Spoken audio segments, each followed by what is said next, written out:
Maso ba ange nako zinatoa chiusamu tuli bakambwe Yamukubayinde bakwatire band music wado mbuza band music onakule gulo yamukubayinde bagiza kulaba nti no ekintu kide ku standard yeyo no kujukiza abantu libane band music achali wa amanyi nabalala banji abana banji bachajja chemanyi mu industry eno ndijo talent zimeruka twali tuli awo tumanyi chezoni back from nowhere najja kadugende bana abaliko kati bali abajja baitusanga bajja kujja anyway okumanya buli kyasa kibaako ne music wakyo ukitegeera abaliko simanyi raga reggae dancehall bali awo batyo bajja kujja abamu obabuuza nno ndio yimba sayiro kitagimanyi tebabitegeera ebyo abasinga tebagala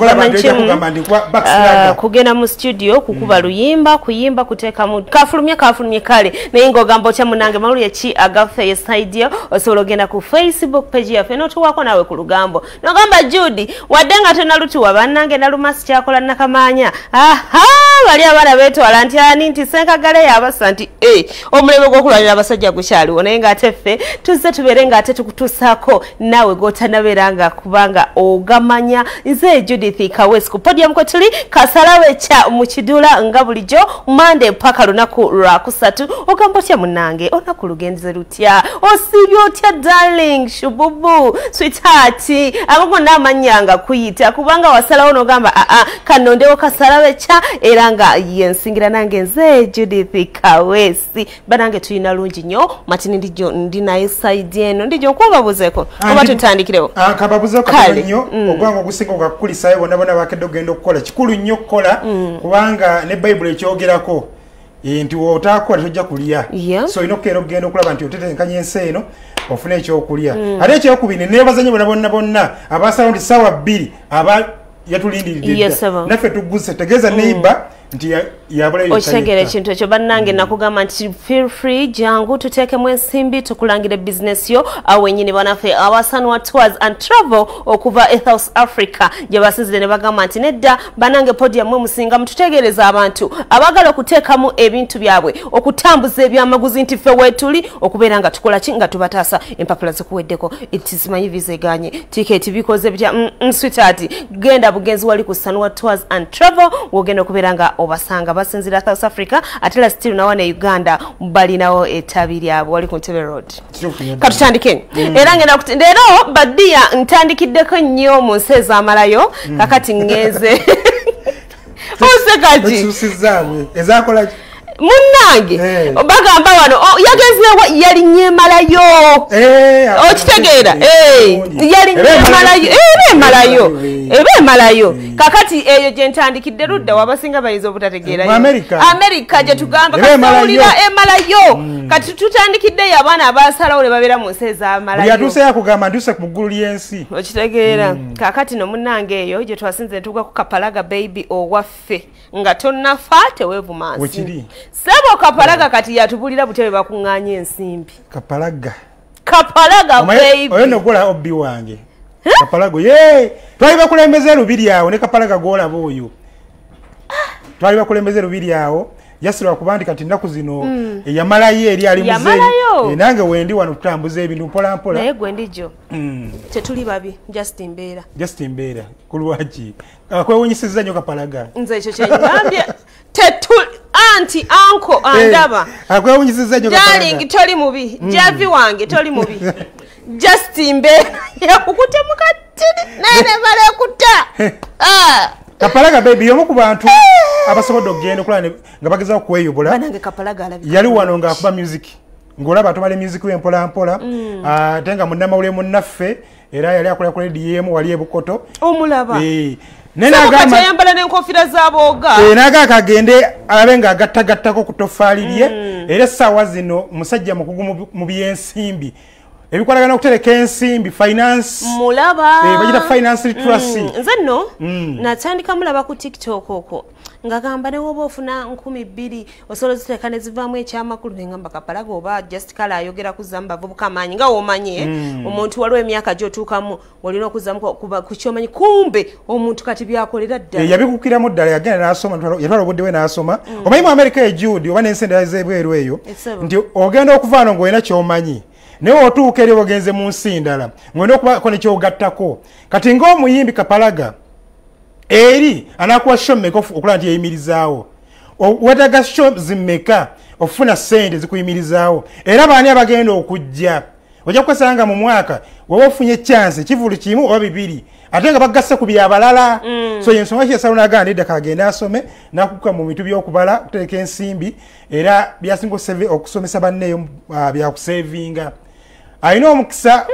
weekend eno olukuŋŋaana lwa Buganda bumu Bubnak gye luli mu America wali Seattle era nga Kapalaga limu kubayitiddwa nga ekimuyisizza yagenda kusomesa baana bannambi njogera ku baana abaganda bagenda kuŋŋaana eyo n'abagaliza Buganda ebirungi bagenda kuŋŋaana okola nti abasomesa ku mbeera ne ya saving oshitegeera kenzo alisomesa saving anatabula abantu oyo muleke okay muvuddeko oyo mwene obbi kakati Kapalaga agenda somesa saving yoli nera still agamba nti wadde yakuka mu ebyo akyali muyimbi akyali muyimbi era mu America eyo ngegambye Katikkiro ow'ekitiibwa Katikkiro waffe Charles Mayiga ye mugenyi omukulu ku mukolo ogwo gugenda okubeera mu America ojjukira bulungi Jude Katikkiro yagenda e Budaaki nitumusaba nti wova Budaaki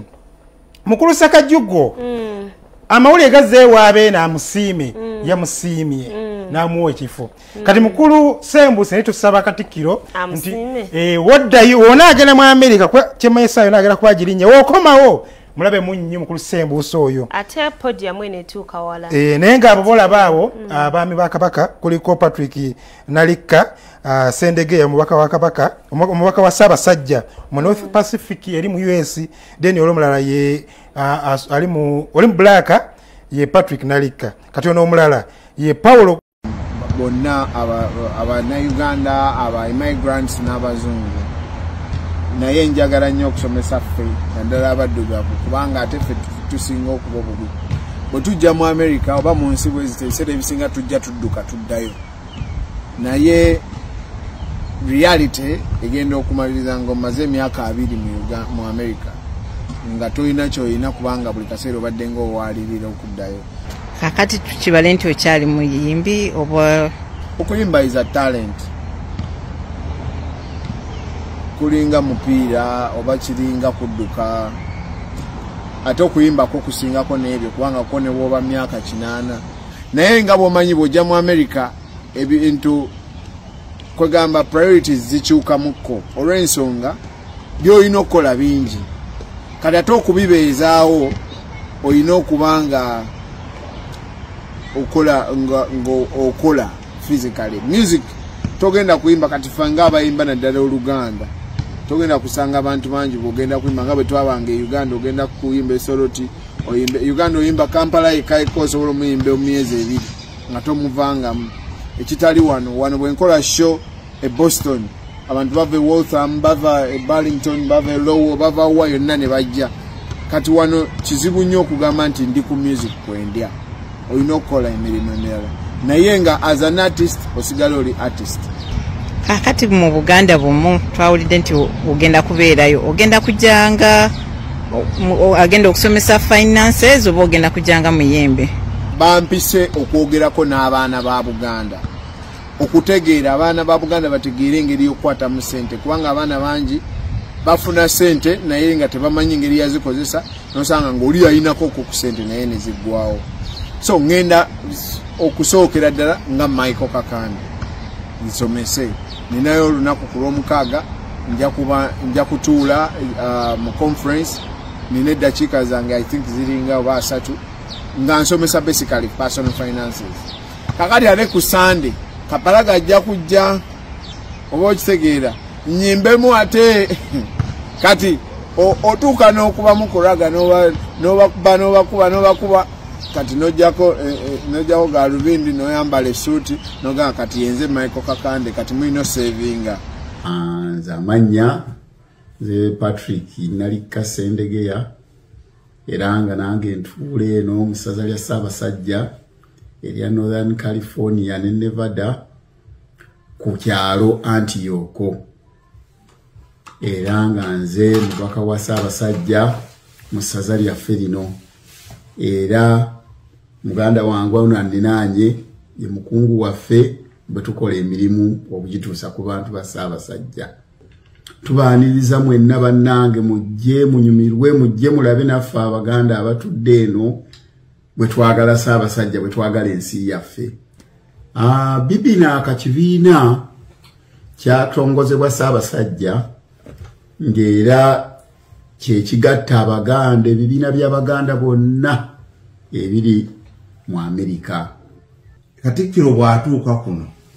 agenda kulambula abantu mu bifo eby'enjawulo okuviira ddala mu San Francisco asaliremu ddala California yonna paka ku border yaffe ne Nevada kubanga essaza lyaffe liriko Northern California ne Nevada kati tujja kubayo n'abantu baffe abagenda okuva e Nevada. Okukuŋŋaana okwo tulina omulamwa. Yes. Era omulamwa ogwo wa kukuŋŋaanya ssente ezinaasima enzizi e Buganda. Yes.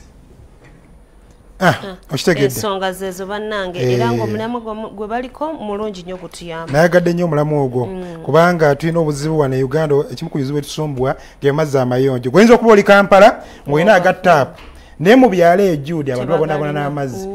So ssente zigenda okuva mu nkuŋŋaana ezo Katikkiro agenze tusakira mu bufunze. Kubanga bali eri baganda baffe bali eri wekolamu omulimu ogwo ne basonda ne basika Katikkiro oba Buganda ne bagenda tuweena amazzi amayonjo kiba kyamaanyi nnyo. Tubeebaliza ddala baganda baffe bali mu Amerika bakulu baffe batata baffe bonna abagenda okwetaba mu nteekateeka eyo. Okay. Naye nga kyenina mu ngalo zange wano keeka wake up kavamba naffe awa Biva Organic nga bw'okalaba kanyuma munaye kacupa katini bw'okalaba tokagaya kuba emigaso egikalimu gy'amaanyi nnyo nnyini ddala kakolera ddala ensonga naddala ku baami abatandise okubeera nga munaye banafuwa mu mbeera ey'obutonde bakugamba basangibwa wali ku Access Building opposite Hotel Sojovalu ogenda okubeera nga obasanga Dr. Richard Senjobe ogamba otya bunnange nkubuuzaako mugamba mutya side yawo uwe bali bagenda kubanga bajjanjaba endwadde eziwerako ng'omukyala atawanyizibwa mu ndira agenda munnange obatuukirire bagenda kubanga bakuyamba naye nga nyongera kujjukiza nti ku podium kokyali koka era nga nze Judith Kawes mu matinindi jo andi side wali tugezako kubeera nga tukuŋŋaanya olunaku lwonna nga we lutambudde tubeere nga tufuula akawungeziko ak'enjawulo kakati enano gye nkuleetedde twasooka ne tukulagako ebyaliwo abaali baliwo olutalo balulabako ndijafenseko kabaye munnange era podium ekunyumidde tugende mu maaso kakati era netuddayo abakazi abagoma tebatera kusangika ntininana baagala alina abasingo ndijo awo n'obuyimba ngata kale kantuke ku mulamwa munnange tubaddeawo nga tufuna akasimu nga podium nga twambala nga tugenda mu field nga tukwata amawulire nga tusanga omukyala ono amanyikiddwa nga mukyala Samona eyaliko achali mukyala Samona munange nga gakaba gakomba omwami kubanga obaga mukyala Samona obali kuba siya nalongo aina banalongo mukaaga kati nono omukuba nalongo be era kati okubaawula obaawulira ku byalo gye babeera nti nalongo wennateete naye yakikola atya kati owulira nalongo wennateete oyo yamalayo buli kimu kati oba oyagala ngwena kyoyagala ku Samona ngweyagala emirembe ne Samona wekwate nalongo wennateete oyo yamalayo kati oyalayika gwe yafunamu emirembe anyway si mirembe naye Mukama yabikola bwatyo kati eriyo nalongo w'ekibanga eri mu mpigi mu kyalo kati ogwe tuwogerako ono kakati nalongo no gobasuuza amaka gano genda byagalinga hoteli nalongo akaaba alajana naye n'omukulu Samona ndoza giri kati tugenda myaka nga 6-7 bimutambulira si bulungi kubanga owulira Samona oliko twali tuwulira Samona eyetwalako ne bawalukagga Samona eyalinga mu buli kimu si ono mpolampola yalanga mpolampola omutabukako abasinga obungi oba bageresa nga babikizizika nnyo ku bakyala kasa bayitirira kwabo bayitirira ekituufu bayitirira ndijo omusajja yenna era naawe nkikugamba mwanyinaze wallahi kasita osukka omukyalo omu oba babiri ebyenkulaakulana bitandika okubeera ng'obiraba mu lusuubu kyogamba abakyala abazibu nnyo beera n'omukazi omu akumala ddoola tomugattako era naye akimanyi bulungi nnyo naye akimanyi okitegeera sisobola kati mbadde nkunyumiza nti Samona ebbanga lyonna zaafuna ebizibu n'ebizibu bino ebyabakyala bisusse waliwo omukyala ojjukira ennyumba eyajja naga nti abadde agenda mwokera mu nnyumba ebintu biyidde biki bino byonna wali enajja nankumbya ojjukira bulungi awo ne batabuka bubi nnyo waliwo oweegundi oba akyaliyo simanyi waliwo eyalinga eno manyi namulabanga nnyo ku luno olwenamugonga awo kirekango tavaayo nnyo yajjako mu mawulire oyo naye bino byonna bigenda maaso akamala okulaga omukyala eyali alwanya Samona ne Walukaga oyo yayitamu yagenda mu ali mu America yabiviira naye teyamuzaalamu mwana omanyi kyamutusoyo kati oyo yatugamba nti waliwo yali abeera wali eri yagenda okizula Samona ayina abakyala nkumuliitu kakati wetugamba abakyala bano betukulagako bwe tusobodde okufuna bannange olaba bafunaano wendi naye maama nkolawo ki omwana w'omukazi ono yayitamu era kati ndowooza essaawa zino kimanyi kwali alaba nnyo podium alina okuba nga aseka Aisha nabukeera alina okuba agamba nti bannaaye Aisha nkubuuzaako munnange naye maama Aisha yamalayo Aisha wamalirayo ddala nene Samona aliwo ayinza okuba nga yafulumyemuko Samona yafulumyemuko naye era kyenjagala ku muntu omugagga oba yalinako sente era tagwa yenna awo kiba kakati omanyi yagenda n'alokoka waloka ewa pasita Kakande wali eri ne bamuwa amagezi nti kyalina okukola yalokoka Samona yalokoka nadako ne music nandika okuba music yawo ngera akuba gospel ne bamuwa amagezi yenenye ensonga ezikolagana n'abakyala asigaze omukyalo ogwo era n'asalawo n'agamba nti kale wekiba weekityo nsigaza Naalongo owennateete kugamba yalina bannaalongo 6 n'agamba nsigaza Naalongo owennateete oyo yali mu kintu oyo twali tuli awo Naalongo w'ekibanga eri mu mpigi n'avaayo ng'alaajana agamba nti kino kisusse bimusukkiriddeko n'ebimuyitiriddeko agobaganyizibwa ensonga zitaddemu abantu bangi okuveerera ku Samona abooluganda lwa Samona chairman ku kyalo n'abala bangi buli omu aganje nandiddukiddeyo ne yonna oli omusajja bonna yabazinga kati ne bisibanga bisigalidde ye Naalongo n'abaana be era kati bagamba nti basazeho kwerwanako nti waakiri basigazeho ke basigaza ennyumba gy'olabye eyo ennyumba gy'olabye producer gantu genda ku break tugende naye maama ne producer naye Aisha amutuweesezza fujjo bannange kikyoyisaawo katuve mu break malire emboozi ya Samona eyo kubanga kino kisusse omwami wange Saalongo Kasamba ayagala kungoba mu maka gange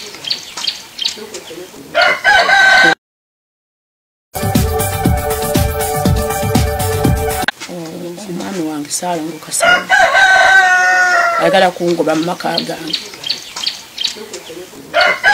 era ng'agezaako okugulirira obumu yagulirira muganda we n'agulirako ne kiyamaani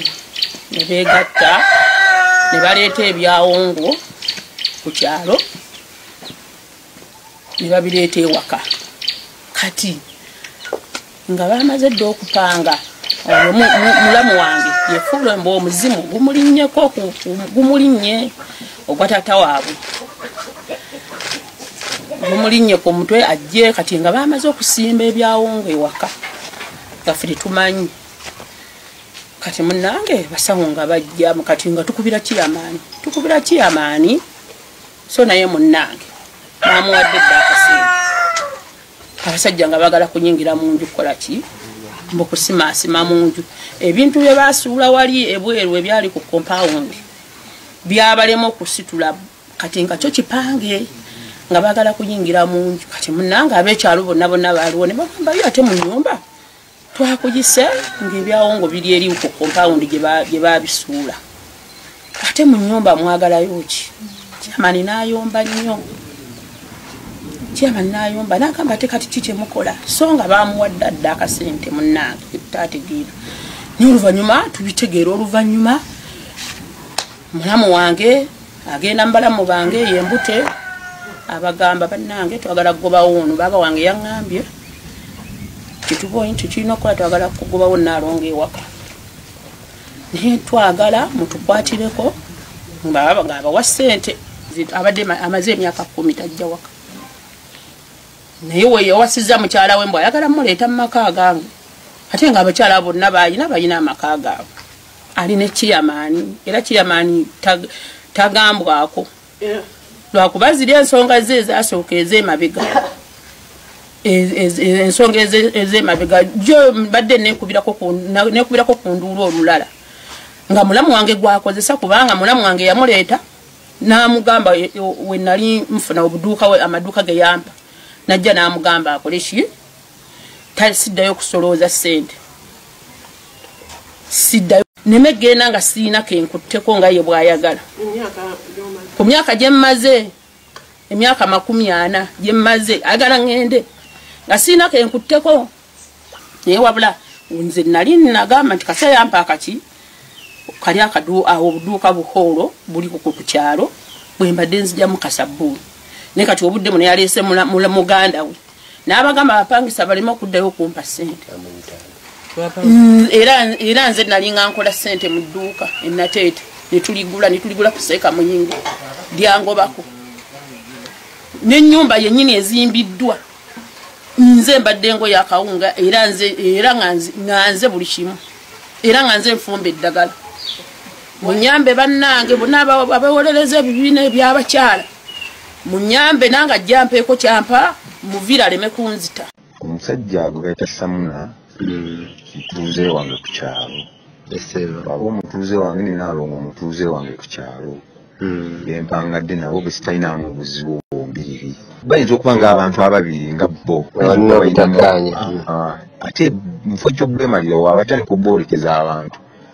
kiba kirala kati nze bwatandika okunteka mu ntalo zaabwe oba mu ntalo ze kinneewunyisa zitajjangako mu ofiisi yange ne mmugoba nze ngamba teyandiyogedde ebigambo bingi bimuswaza ebintu by'abafumbo nze sinze nabagatta ate sinze nnina obbaawula ate sisobola kunoonya musango nga tebagundeetedde simanyi kiki kiri wakati wa bufumbo waabwe ate bwakugamba nti amaze ebbanga nga tajja kubanga ne lwe yajjanga era teyampitanga nti kati ndi muntu nzize njondabe kati waliwo wano omusajja muganda wa Ssaalongo aba mulamu we waba mulamu we kirabika baafunamu misunderstanding ng'abantu naye what I know nze nkuze nkimanyi omusajja ono alinga mu Uganda we ayinza okuba nga ayinako ekizibuzibu ng'omuntu ebiseera bye bivuddeko mbadde mpangalira nnyo mu kibuga era emirimu gyange gikolera mu kibuga eno nzijjayo buzi nemalako ennaku zange 3 oba wiiki bwentyo nemala nenzirayo kati nali mu kibuga nengenda okulya olutalo olwali ku kyalo nga baalwana ne mulamu we ne beeyoola ebigo n'amutuga kasajja katono ate kampi n'amukuba n'amubayita bawonga yes balwana kati weebuzaamu maama w'abaana alina n'abaana abasukka oba 10 oba 8 aweebwa ekitiibwa ku kyalo kuno kwonna mu kyalo otuukira okujja kwambala shoti oba okufunira ku kugomesa olwani ate kiba kirala nnyo ekyo kyankuba walala nnyo ate eyo kesi tebagireetako wange era nenjuwulira ninga waliwo bye bayita family affairs balina mukama waabwe kati emalire kati nze bw'atandika okuntekako embeera nabulidde ku mawulire mbu ayise maama nabbanja ajja amuyambe bakwate chairman yes bajje bankwate kuki bw'abanga yafuna misunderstanding mu bufumbo wenze namumupange kati nga kugamba nti waliwo omuntu nga yakuzibwa musazi wa bigambo ewaka abeerawo n'abantu be okumala ebbanga lyonna esawo zino gwoyogera naye wendi munyini mu compound wennyini kubanga tuli banneighbors teri lutalo lwali lubaddewo wano nti oba bamugoba mu nnyumba nti oba bakola biki tekiri nawo nze kyemmanyiko ekyo nti Ssaalongo muntu alina ebintu ebikalu nti musajja mugagga kati lwaki aba akugobawo mu muntu ng'olina n'abaana mwawasizemu omukazi omulala ng'ate alina n'ebitundu ebirala ate nze kyemmanyiko n'ekirala kyentegera mu byafaayo byange byemmanyi nti wano wennyini si wa Ssaalongo ng'omuntu wano wakika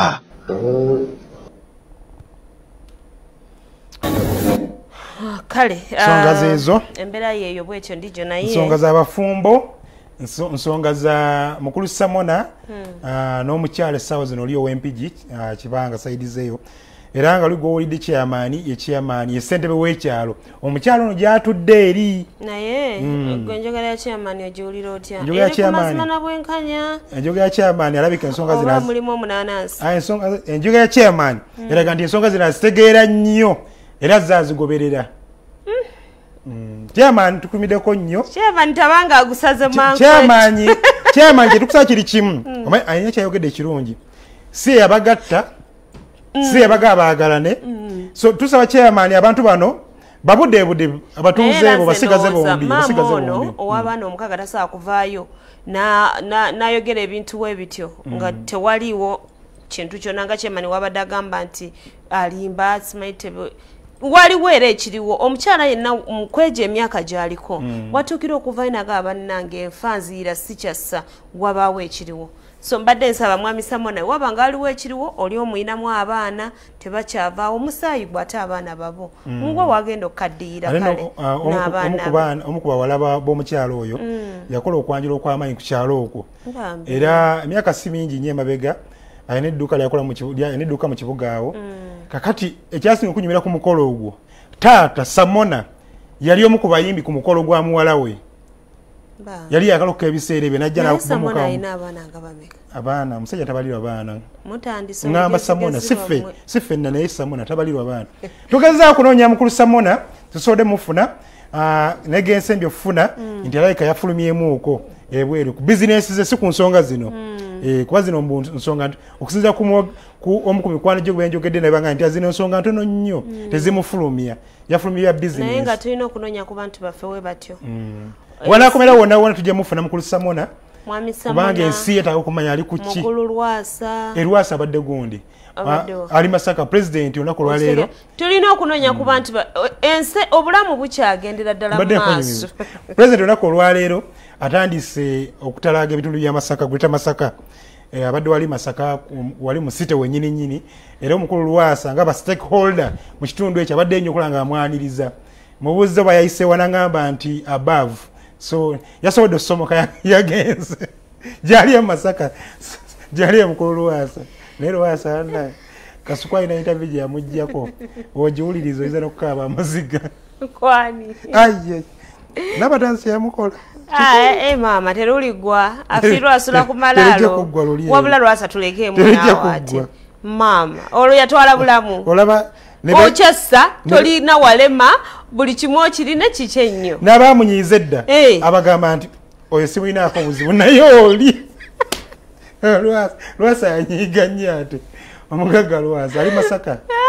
ndijo ninawo palaso ekivulu ky'ekyengedde omugwa omukaaga otugenda kufuna concert egenda okubeera eyakabi ate nyinawo n'abayimbi baffe federation ekyagendera ddala ebintu ebinaba kubeera nga bistabilizing bonna be bamu kuba palaso omukulembeze mu kibiina ky'abayimbi y'omu ku ba vice president abamyuka gundi abamyuka Kenzo omanyi bakoze ekintu ekyenjawulo nti ng'ogyeko gundi ng'ogyeko Kenzo president wa federation ne side eri omukyala gundi Shiba kati babawadde abamyuka ab'enjawulo era Mamuli Katumba taliiwaawo yagobeddwa tebamugobye yandibadde afuna obwenkanya kuba naye oli mukulu Matovu mukulu Matovu laba Lodi Bite mukale wali yatulanga ku mwanjo kati Lodi Bite mwayimba biki ayimba biki ne Katumba bamulekewo baali bagezaako kulaba nti nno olunaku olwaleero bali aba UCC bagezaako okubasomesa okulaba engeri gye bayinza okulaba nti bakwataganyaamu oba baddukanya ekintu kyabwe kino ekya music okukifunamu kuba balajana nnyo abayimbi naye omanyi okuteekerateekera olina okuba nga omanyi ku nteekateeka eyo so zino programu zonna ezigenda mu maaso okuba sensitizing oba okubasomesa balina okuba nga abayimbi bazenyigiramu naye ennamba ebaddeyo sirowooza nti nno ebadde ematiza okusinza ku muwendo gw'abayimbi be tulina mu ggwanga muno naye nga kyetegeddeko abamu baŋŋambye Ani Kansime muyimbi oyo ne ali mu art industry Ani Kansime yali mu art industry ntegeddeko nti ekimu ku bintu ebibagoba abamu yembeera eteekeddwa abakulembeze tobuuza kibuuzo toyanukula muntu toraisinga concern yonna olina kugoberera kimu obaga nti oli ani ataddeko obugalubindi emabega aliwo oli eri waliwo ono gundi Hanson bali luno gwogamba Hanson kati webaga nti tusimba wano mwina simba busimbi awo tobiwakanya mama so abo bagenze ne bagamba nti nedda tujje sobola kino ate kitususeeko nenga Eddie Kenzo ndaba Eddie Kenzo ne Samali gundi oyo Shiba Kalungi kyensaba kiri kimu nti abayimbi bano omanyi ekintu kya Kenzo ne Shiba nti bali mu generation esobola okukwatagana ne bali eri ne bano okitegeera bano abatandika ne bali ababaddewo kati bali wakati awo kati banga babawadde obuvunanyizibwa buno buli omu muvali winge buli muyimbi kasaba nga muyimbi isooka mumuwe audience ekyokubiri muvali winge mulize ensonga z'abayimbi naye munasalawo okuvuga ekyammwe ndife tuleega luno mwali ludda baaliwa kasamula gye baaliwa kigenda gana kale saa zino baliwa basisidde ku Sereni Sweets wali eri bakyavaawo tebakyavaawo buli akoowa ewuwe asibiraawo okulya okunywa okusula byonna byabwereere wali eri omukulu yabasindikawo nti basisidde era ssebo ogendayo waliwo nabayinza okubuuza gwe kimye ekiwano wakanye kakati nze wendabyeyo Ani Kansime kitegeeza ne Katolubwama asobola okubeeraawo oba ne Katolubwama wa entertainment Ani Kansime agwa mu entertainment ab'emizannyo skits wabula si muyimbi wali eri omanyi kati federation zino kibageza kukola nti buli sector mugundi mu art industry federatinga ng'ojjako za association ezawansi kyovola nti bapromoter nabo awe bagobera kati fani atukiikirira abagundi abakatemba gundi tewawulidde gundi Katolubwama ate wali awo no eno badde gye session y'abayimbi eno badde session y'abayimbi bwe banaabayita abakatemba ye mumufuna ddi ezammwe tetufunanga naye nze sifunangayo waddorata okola ki bano bagenda funa gwakutaano gwoli wano munnange ebikono ebiri awo bimanyi aleka tukyayagala kundabanga ndi kibanga sooka otuwe ekibadde wali ku Sereni Sweets then ndoza tujja katako ne palaso waffe tumugatyako lumu obudde tukyayinayo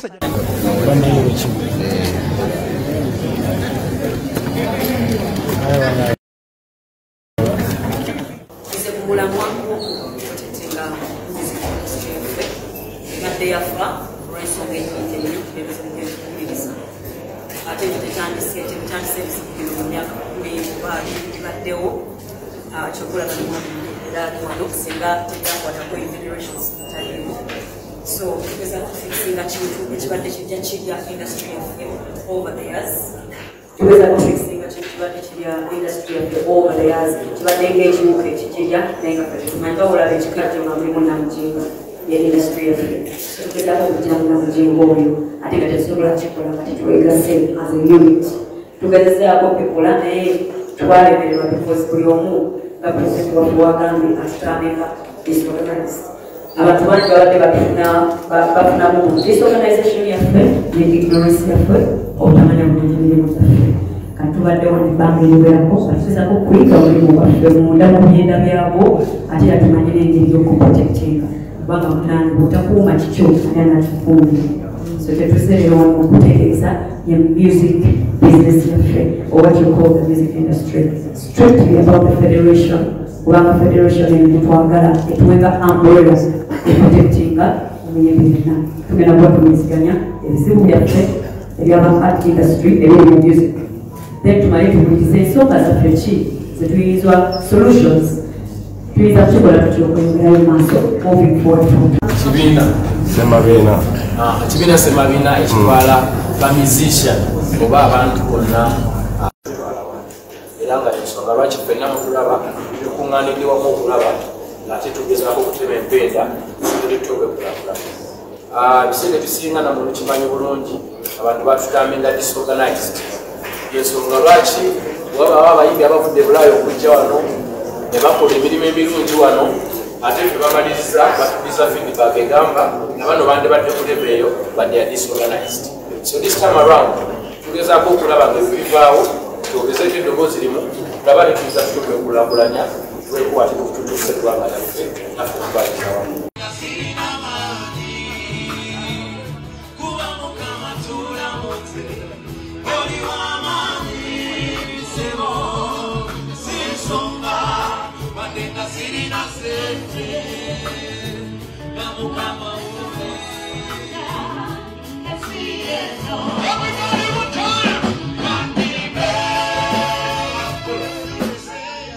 Mademu yaso ngezako okulaba nga ntegeka ekyo ekisinga banye ennaku zisembedde nga 9 June Love Fest Lugogo concert yange era mbayita abaagalwa abangi mujje mumbeereremu mbawe ebyo bye mbategekedde mpulira essanyu ly'amaanyi okuba nga ndi mulamu okuba nga nsemberedde olunaku luno okuba nti nina level endala gye njagala okutuukako mu career yange n'okuweereza abantu bange oluvannyuma lw'emyaka 5 mbadde sikolanga concert bwe mulundi ogenda osooka mu myaka 5 era mbayita mujje mulabe ebyo bye ntegesa nange mbeesunze tiketi abazaagala alibad balina kukozesa momope badayiringe *165*98# MTN yabasaliddeko 15,000 ku tiketi zaabwe zonna era mugenda kubanga mufuneza alibad mu bulungi then n'amameza gatandise okutundibwa tegabagwako abagasobola 3,000,000 yes mbeesunze Lugogo mujje tukikube bamuyita Palaso Pius Mayanja golaba oyo ekivulu kyengedde era nga bukedde family tuliba official sponsors media sponsors mu kintu ekyo so Anikansimi ogamba nti Munakatemba lwaki ali mubayimbi wali eri kakati ngojeko okuba nti nno Munakatemba yagambye ati industry nene era ali music oba kala abayimbi Banakatemba naba ekibagatta ye art naye ate mukwano gwa Shiba nnyo ng'owulira so waba musembezza naye amuleka aliyeko kati gwe Judy oyinza okufuna n'ogamba jangu nawe oliyeko sisobola kati Shiba aba asembezza ani mu mbeera yonna gy'amusembeza ku tebaawo maaso awo kuba awo gundi watudde Anikansimi Juliana alina okubeerawo akitegeera naye aliwo ne ssente eno giraba edduka Shiba atudde wano wakati Kenzo yabaawula side eno Spice Dana naye balina emirembe tibali eyo bafaga Judy ayogera biki producer agamba obudde butukutte kusaasira katubalekere kusaasira yayongedde n'atukakasa Mama Pius nti takyalina wadde ekizibu n'ekimu no Mama Junior Mama Junior, yes. Mama Pius Mchala Lutaya, yes. Ono Mama Junior. Mchala Lutaya. Yagambye takyalina bizibu wadde bino bye twava ne tulaba mbusimanye nnyumba bagitwala. Mbusi babiterezeza. Kusaasira yatukakasizza. Y'omu ku bantu abasinga okuba obulungi azukuka kulya kunaaba mpozi n'okwebaka bakimujjukiza nti kakati obudde amanyi okukwata bu video ng'akolamu waati ati anyenyamu kunagamba nti siina bizibu mu nze genda sembayo kulaba ng'atulaga ssente. Naye nga tubagala nnyo bonna abeekumira ku podium era nga olunaku olwaliro just lwabudde tuba n'emboozi nnyingi nnyo ezisinga olujazibwa olunaku olw'enkya maybe ekisembayo Juli nga tuva wano twongera okubakoowola omwoleso gwaffe Bride and Groom nawo guwengedde mujje 23, 24 na 25. Naku zino embeera nnungi luli wali okwabanga mu mawulire amabanja byaggwawo kati gondaba nga nyina ebizibu bontunulira boti olaba nga nyina ebizibu byonna sorting muzeeyi yakuyambako okusortinga ebizibu tafaanana nga nze ndi mukyala mukozi ogamba ennyumba bagitwala naye kati bw'oba olaba kugamba sikyalina kizibu na kimu mu Uganda eno ye program Kasalabe Cha ng'ekutuusibwako abo ba Sanwa Tours and Travel bebeesigika mu kubuukingira tickets wamu ne visas okugenda mu nsi ez'enjawulo.